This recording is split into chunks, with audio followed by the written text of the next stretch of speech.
पांडव कौन थे? पांडव महाभारत के प्रमुख पात्र थे जो कौरवों के साथ कुरुक्षेत्र के युद्ध में शामिल हुए थे। वे पांचों भाई थे जिनका जन्म राजा पांडु और उनकी दो पत्नियों कुंती और माद्री से हुआ था। पांडवों की कहानी धर्म, नीति शास्त्र, युद्ध कला और संघर्ष के इर्द गिर्द घूमती है।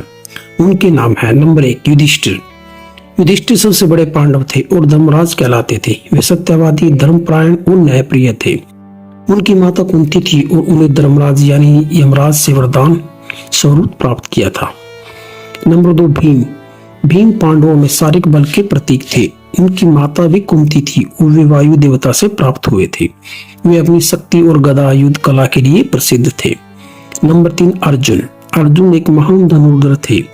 उन्हें कुंती ने इंद्रदेव से वरदान में प्राप्त किया था।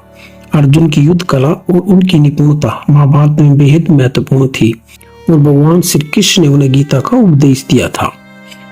नकुल। नकुल माद्री के पुत्र थे। उन्हें अश्विनी कुमारों सूर्य के रथ के सारथी से वरदान में प्राप्त किया था। नकुल घुड़सवारी और चिकित्सा विद्या में निपुण थे। नंबर 5 सहदेव। सहदेव भी माद्री के पुत्र थे। उन्हें अश्विनी कुमारों से ही प्राप्त किया गया था। सहदेव ज्योतिष विद्या और बुद्धिमानी के लिए प्रसिद्ध थे। जन्म कथा। पांडवों का जन्म साधारण रूप से नहीं हुआ था। राजा पांडु को एक ऋषि के श्राप के कारण संतान सुख प्राप्त नहीं हो सकता था। इसीलिए उनकी पत्नियों ने देवताओं का आह्वान किया जिससे उन्हें 5 पुत्रों का वरदान मिला। महाभारत में भूमिका।